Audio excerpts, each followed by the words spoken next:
Walk ye shall reach. It was exactly this proverb that kept twirling in my head all the way down to the camp leader's cabin.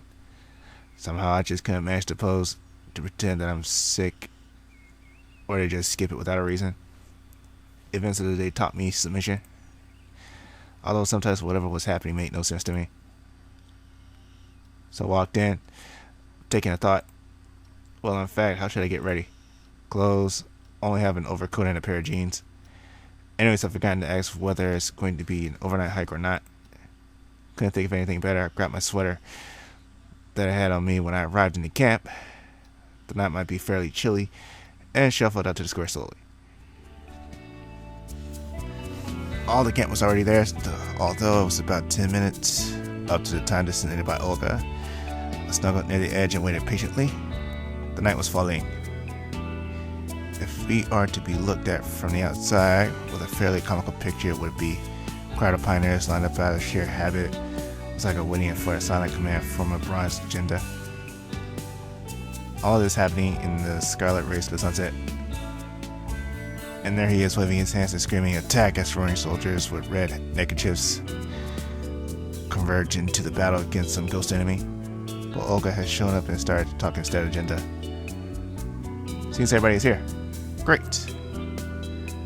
I was so tired today that I couldn't even think about anything, so I ended up just listening to the camp leader. Now today we'll go hiking. It's essential for every pioneer to be able to come and rescue his comrade, to offer a helping hand in an hour of need, just saving him in a hopeless situation. We have to learn to do all these things together. A whisper that ran through the pioneer crowd suggests that most probably this truly epic expedition would end on a clearing in the forest several hundred feet away from the square. Somehow I thought so too. We'll walk in pairs. So if you haven't chosen a partner for yourself yet, it's the right time to do so. Pioneers quickly cut the idea and started to match pairs. Look, I was the only one without a pair. Slavia was enthusiastically discussing something with Olga. Lena would meet Kiyu. Electronic, of course, with Sharik. Well, it might be not a bad idea to go alone after all. Simeon! The voice of the camp leader pulled me out of thought. I came up to her with reluctance. I said, "You haven't found a pair." "Seems like it." Dale joins Zinya. She's alone too. I was stuck with that special kind of despair that only a true loner can experience. So it appears that I'm the same castaway as the Yeti librarian that I won't risk spending a couple of hours with, even if I was paid for it. Although what seemed to be in the same boat now. I slowly approached Zinya. "Well, I guess we'll be going together." She looked up at me. "Don't you even think that I'm glad?" "Why aren't you feel glad?" "Never mind. It'd be much better if you just shut up." It couldn't get any better than this. She turned her back on me and followed the other pioneers. I haven't seen any hidden reason to walk in pairs. Anyway, we were walking on the trodden forest trails, and it was quite difficult to get lost here, even if I wanted to. Moreover, while we were already hiking for half an hour, we weren't rushing into the depths of the forest, trying to face all the dangers that could test our courage and harden our pioneer spirits, but instead we were just walking around in circles. However, if we'll take into account that Olga was our chief, this hike could be compared to a hobbit's march from Shire to Mordor. Just as Xenia insisted, I was following her at a distance in silence. The librarian seemed to be perfectly okay with it. "Hey, don't you know when we'll reach our destination?" "Our what?" "That place where we'll settle down and set up camp. The whole idea of this hike is not setting up a camp, but hiking itself. You don't get it?" "Yeah. Seems I didn't understand a thing about hikes." "Guess you're right, but still." "I don't know. Shit." She replied sharply and hastened her pace. I caught up with her and asked, "Listen, why are you always so," I would say mean, but stop short. "I haven't done anything bad to you, and I'm not going to." She glared at me in surprise. "Always so what?" "Well, unsociable, kinda. Or is it something about me?" "Oh, cut the stupidity already." "As you wish." I decided not to start a conversation with her until the end of the hike. At last, Olga decided to end this. What the fuck? Okay, dude, he's just making up words now. Tisvientol 12. It's time for a halt. The place chosen turned out to be quite a large glade with a few tree trunks laid in a half circle to make an improvised arbor with burnt ground and remains of a campfire in the middle. Obviously, such hikes is a tradition in this camp. I was sent to gather firewood together with the other boys. It didn't take a lot of time because there were a lot of branches and trunks of various sizes around. In the end, Olga had lighted up the fire using some old newspapers.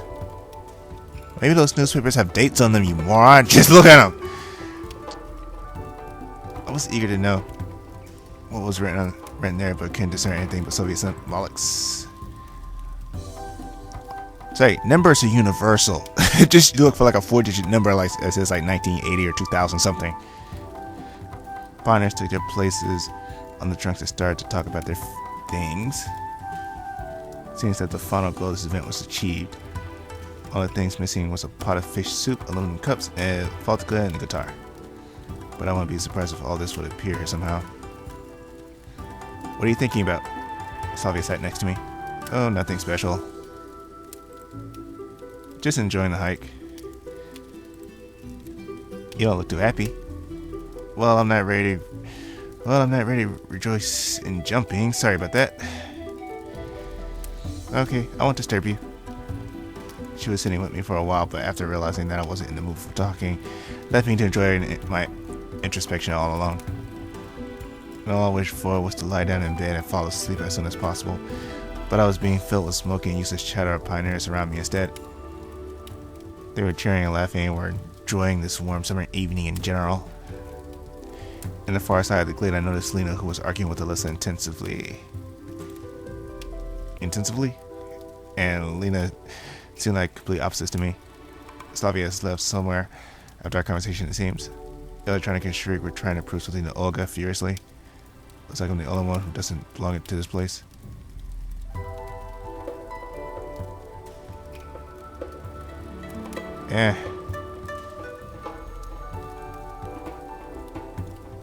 Let's see what's going on over there. But on the other hand, why should I care? All I was doing is just watching the fire. There's a saying that claims that one could watch it forever as well as running water. But there was also some third thing there. What was that? Well, I could watch 3 things forever: burning fire, running water, and how other people work. Can't let it get me out of the dreaminess. Simia, don't you think that you relaxed too early? Well, what else do I need to do? Honestly, couldn't get what Olga wants from me. I don't know. She stopped for a moment. But if there will be something to be done, then do it without hesitation. She smiles with some kind of ambiguity and went back to the fire to throw a few branches in. Afterwards, I was completely sure that she treats me like a personal slave. Or at least like I'm a free labor force. What is, strictly speaking, the same thing. I decided to put my head down on my hands, hoping for my torment to be over for today. Someone patted me on the shoulder. I looked up and saw Shuriken Electronic, who sat next to me. What do you want? Don't be sad. Is there anything better to do? Look, we've been discussing perspectives of advancement of the cybernetics club with Olga. And there's a problem. We need more guys. If you could, he hesitated. Advancement and those guys are incompatible with each other. I said nothing and started to look over pioneers that surround me instead. Well, I don't have time. Can't you see that? I'm always busy with the camp leader's errands. Yeah, I guess you're right. It's kind of embarrassing how it all went today with Uliana. I'll look at him with surprise. Seems like Shariq blames himself for that cake accident. Yeah, it is. All the pioneers seem to be here, but I couldn't spot Slavia anywhere. I think she's angry with me. What? I asked absently.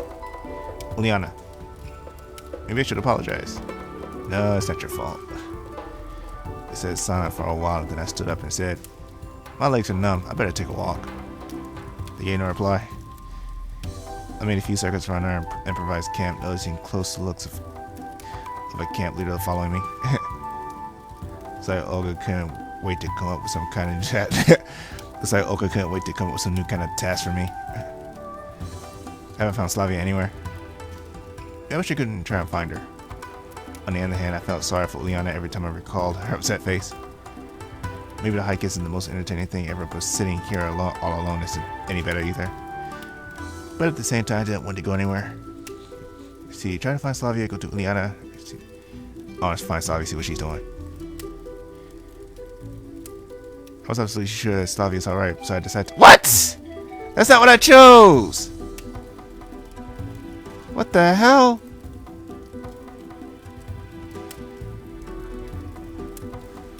I chose to find Uliana, and the game's like, yeah, no. It's like it's flipped. I guess it's not for me today. I was at my previous place and started to wait for the end of the hike, spatially, almost physically feeling the looks of the camp leader aimed at me. I actually stood up and declared, and now let's play cities. I want to find— oh my god. Hold up, guys. I want to see something. I'll be right back. I'm going to end this session right here. Okay, quick sync test. Left, right, left, right, left, right, left, right.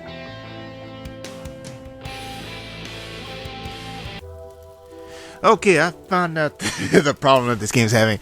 It's not that I'm making my choices correctly. This guy's just a lazy motherfucker. He doesn't want to do anything. Wow.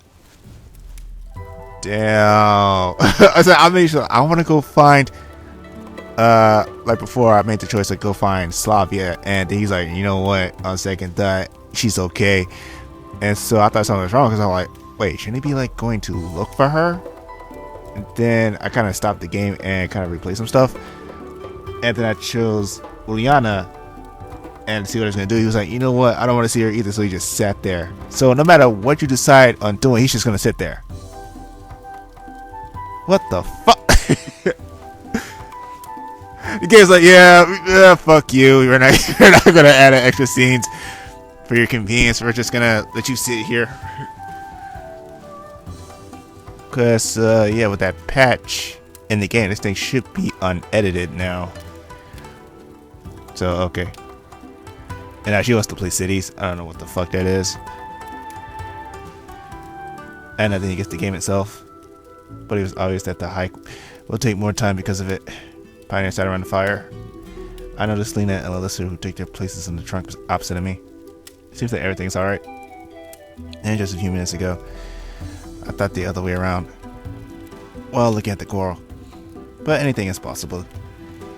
I'd really like to know what they were talking about, but it's impossible now, and I could feel tiredness growing in me more and more. That's because you didn't get off your damn ass and go over there. You just sat there on the fucking log. Like a douche. I think this guy is a douche. He said, oh, it's like, I could go over there and check out what's going on, but, you know, shit happens. I'm just gonna sit here and, like, wallow in self-pity. My mind was completely blank. Precisely, my head was so heavy that there was no place in it for ideas to unfold. While on my bed at times, my brain appeared to be a wide highway with millions of thoughts running by, chasing one another and causing major crashes. Now it's more like a footpath lost in the woods, which is used rarely and only in exceptional cases. Slavia didn't get back. Maybe she had something to do. Maybe you should get off your ass and find her. But once again, there's no way to find it now. Find it out now. Okay, let's start. Moscow. Pioneer started to name the cities. Finally, it's my turn. I tried to listen closely to catch up. The first letter of that city oh, goddamn. I tried to listen closely to match up the first letter of that city I'll have to use. Arkhangelsk. Oh, damn. Played several rounds. Each city name made it harder to remember everything that was mentioned before. My attention was dissipating, and I was already lost in all three capitals. All these capitals, megalopolises, villages, and urban settlements. Simeon, it's your turn. Olga brought me back to reality. Oh, excuse me. What was the last one? You're daydreaming again. It was Sevastopol. Sevastopol? Sevastopol. Oh, that's the name of the ship in Alien Isolation. Oh shit! I thought I heard it before. It's like Sevastopol.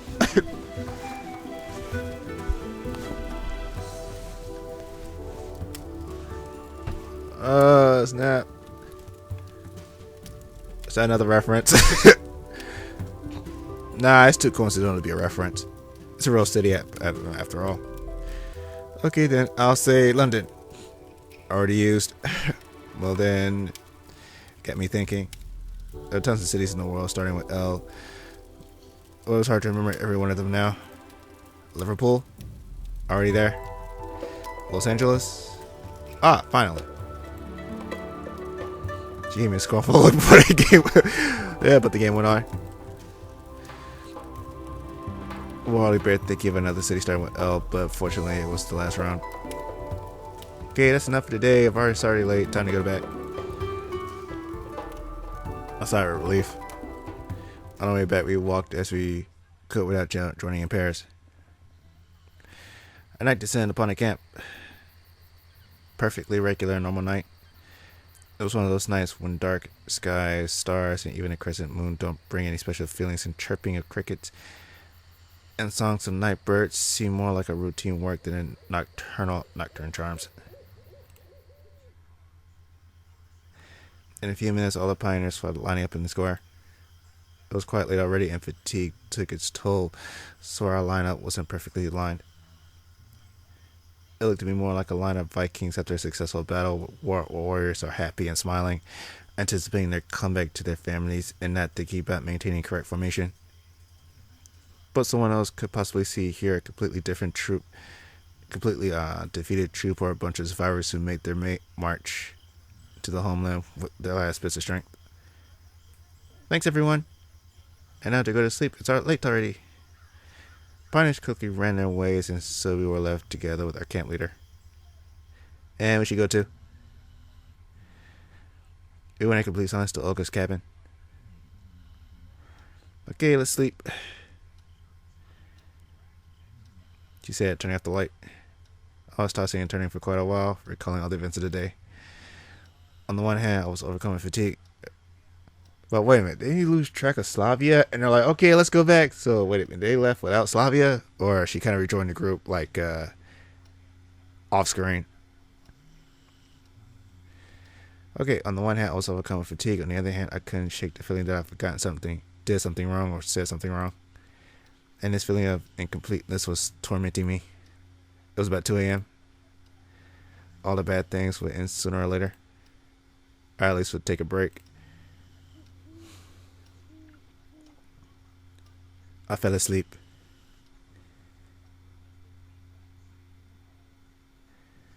Alright, save it real quick. 6